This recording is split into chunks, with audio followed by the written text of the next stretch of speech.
तो सौहार्द सौमनस्य इस कविता के माध्यम से जहीर कुरैशी हमें समझाते हैं कि हमारा यह जो देश है, यह देश एक बगीचा है, जिस बगीचा में हर रंग के, हर गंध के, हर सुगंध के तरह तरह के फूल है। उसी तरह हमारे इस देश में अनेक भाषा बोलने वाले, पहराव पहनने वाले, अपनी चाली रीति अनुसार जीवन जीने वाले लोग रहते हैं। दोस्तों, हम अक्सर जीवन में मैं बड़ा हूँ तुम छोटे हो, इस तरह के मतभेद मन में रखकर व्यवहार करते हैं। लेकिन इस कविता के माध्यम से जहीर कुरैशी कहते हैं कि ना कोई बड़ा है ना कोई छोटा है। हम जिसे छोटा समझते हैं, वक्त आने पर वही हमारे काम में आ सकता है। इसलिए हमें सभी लोगों से भाईचारे से बात करनी चाहिए और भाईचारे से व्यवहार करके ही जीवन व्यतीत करना चाहिए। मतलब अनेकता में ही एकता, यह अपने देश की एक खासियत है और इसी खासियत के अनुसार हमें दूसरे लोगों से व्यवहार करना चाहिए। आओ दोस्तों, इस कविता के ऊपर हमें किस तरह के प्रश्न पूछे जा सकते हैं स्वमत में, वह देखते हैं।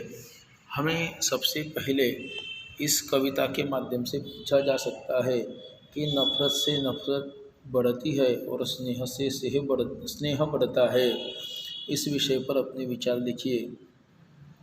तो कवि ने हमें बताया है कि नफ़रत से नफ़रत बढ़ती है और स्नेह से स्नेह बढ़ता है। लेकिन हम इस बारे में क्या सोचते, यह विचार हमें अपने प्रकट करने हैं। तो नफ़रत का अंजाम सदा बुरा ही होता है। नफ़रत लोगों को बांटने का काम करती है और स्नेह लोगों को जोड़ने का काम करती है। स्नेह जुड़ाव की एक भावना है। किसी इंसान या किसी जानवर के प्रति स्नेहपूर्वक कार्य करने या जताने को स्नेह कहते हैं। दूसरी ओर नफ़रत दानवता का रूप माना जाता है। नफ़रत को नफ़रत से समाप्त नहीं किया जा सकता। नफ़रत की दुनिया में इंसानों के बीच दूरियां होती है। यह लोगों के विकास को अवरुद्ध कर देती है। मानवता सिर्फ स्नेह के धरातल पर टिकी है। मनुष्य के बीच के स्नेह को पारस्परिक प्यार कहते हैं। यह एक दूसरे के लिए केवल एक चाह न होकर एक शक्तिशाली भाव है। अतः नफ़रत से नफ़रत बढ़ती है और स्नेह से बढ़ता है स्नेह। यह कथन बिल्कुल ठीक है। इस तरह हम नफ़रत से नफ़रत बढ़ती है और स्नेह से स्नेह बढ़ता है, इस विषय पर अपने विचार व्यक्त कर सकते हैं।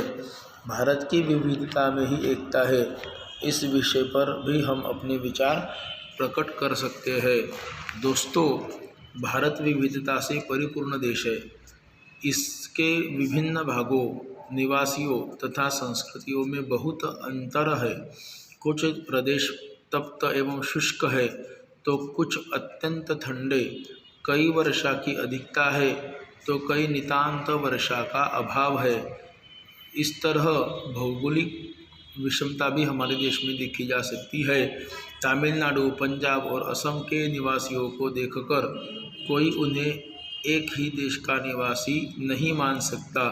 इन सभी विविधताओं के बावजूद संपूर्ण भारत एकता के सूत्र में बंधा है। हमारे राजनीतिक और वैचारिक दृष्टिकोण में एकता है। यहाँ के विभिन्न धार्मिक स्थलों पर सभी भारतवासी जाते हैं। सभी प्रांतों में सभी प्रांतों के निवासी रहते हैं और वही का भोजन, रहन, यह भाषा आदि अपना लेते हैं।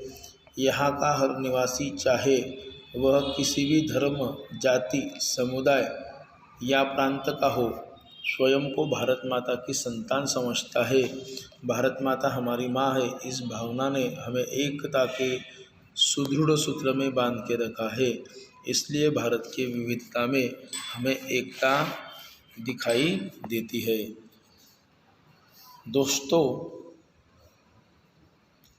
यह जो कविता है इसके अंतिम जो 4 पंक्तियाँ हैं, हम सब जिसके नाम पर लड़ते हैं हर बार, उसने सपने में कहा लड़ना है बेकार, कितना अच्छा हो अगर जले दीप से दीप, ये संभव तब हो सके आए दीप सदीप।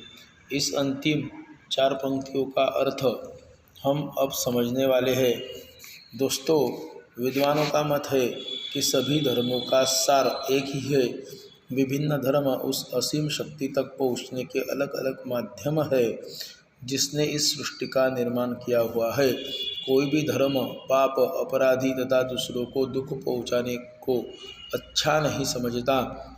सभी लोगों के मूल सिद्धांत एक ही गीता और कुरान, दोनों में एक ही परमपिता को ढूंढा जा सकता है। बाइबल और गुरु ग्रंथ साहब, दोनों में उसी ईश्वर को ढूंढा जा सकता है जो समस्त जीवों पर दया करने वाला है। सभी धर्म ईश्वर दत्त है। धर्म का संबंध आचरण से है। धर्म वास्तव में बड़ा कोमल और पवित्र भावनात्मक पहलू है।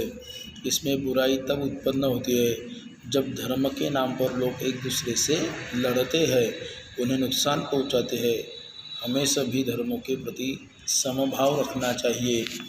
इस तरह हम सब जिसके नाम पर लड़ते हैं हर बार, उसने सपने में कहा लड़ना है बेकार, कितना अच्छा हो अगर जले दीप से दीप, ये संभव तब हो सके आए दीप समीप। इस 4 पंक्तियों का अर्थ है। दोस्तों, अभी हमारा जो द्वितीय घटक चाशनी परीक्षा का इम्तिहान का पोर्शन है वो पूर्णतः पढ़ाया जा चुका है। आप सभी छात्र हमने जो आपको पढ़ाया है उसका ठीक से अध्ययन कीजिए।